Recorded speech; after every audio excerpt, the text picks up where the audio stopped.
This video is for educational purposes. Everything you will listen to in this video is taken from the internet, or any book, or any documentary, which is available for public.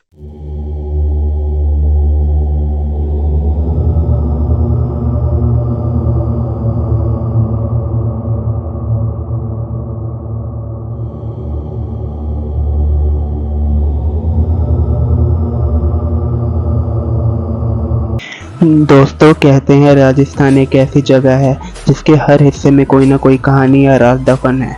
और आज की कहानी भी राजस्थान की एक ऐसी ही रहस्यमय किले की है जिसकी कहानी कहां से शुरू होती है और कहां ख़त्म किसी को नहीं पता। हेलो दोस्तों, मेरे यूट्यूब चैनल पर आपका स्वागत है। आज की कहानी एक ऐसे किले की है जिसको लेकर तमाम किस्से और कहानियाँ हैं।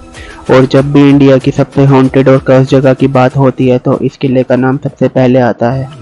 दिल्ली से लगभग 235 किलोमीटर दूर राजस्थान के अलावा डिस्ट्रिक्ट में तीन तरफ से अरावली माउंटेन के बीच में एक किला बना हुआ है जिसका नाम है भानगढ़ फोर्ट। भानगढ़ किले को साल 1573 में आमेर के राजा भगवत दास ने अपने छोटे बेटे माधव सिंह के लिए बनवाया था। जब ये किला बनकर तैयार हुआ तो ये बहुत ही आबादी वाली और खुशहाल जगह हुआ करती थी। उस वक्त पूरे भानगढ़ में 2000 से ज़्यादा घर हुआ करते थे, मगर फिर अचानक से ऐसा क्या हुआ कि एक हंसता खेलता शहर खंडर में बदल गया। और आज लोगों में भानगढ़ फोर्ट का इतना खौफ है कि लोग वहां दिन में भी जाने से डरते हैं।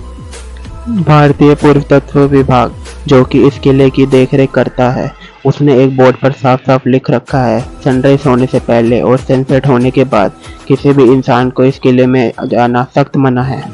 यानी कि आप दिन के उजाले में तो भानगढ़ के किले में जा सकते हैं, पर अंधेरा होने से पहले ही आपको वहां से बाहर आना होगा। इस किले के खंडर और भूतिया होने के पीछे की वजह तो आज भी साफ साफ किसी को नहीं पता, मगर इसको लेकर कहानियां बहुत हैं। और उन कहानियों में से एक ऐसी कहानी है जिन पर लोग सबसे ज़्यादा भरोसा करते हैं, सुनते हैं और सुनाते हैं। ये कहानी गुरु बालूनाथ से जुड़ी हुई है। कहते हैं जब आमेर के राजा भगवत दास भानगढ़ किले को बनवा रहे थे तो वही कुछ दूरी पर गुरु बालूनाथ नाम के योगी वहां तपस्या किया करते थे।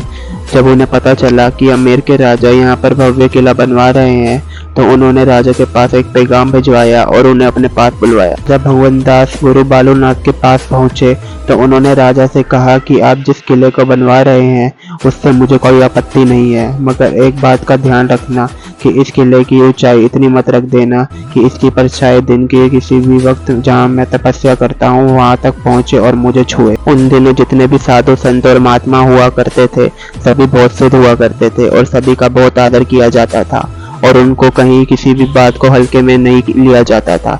इसलिए भगवत दास ने भी गुरु बालूनाथ की बात सुनने के बाद ठीक वैसे ही किया और किले की ऊंचाई इतनी ही नहीं रखी कि उसकी परछाई गुरु बालूनाथ तक पहुंच सके। गुरु बालूनाथ की इस बात का ख्याल अगली 2 पीढ़ी तक तो रखा गया, मगर कहते हैं कि जब तीसरी पीढ़ी ने भानगढ़ की गद्दी संभाली तो उन्होंने इस बात को सीरियस नहीं लिया और गुरु बालूनाथ की दी गई चेतावनी को अनसुना कर दिया। इसके बाद उन्होंने भानगढ़ किले को और ऊंचा बनवा दिया, जिसकी वजह से उस किले की परछाई गुरु बालूनाथ तक पहुंच गई।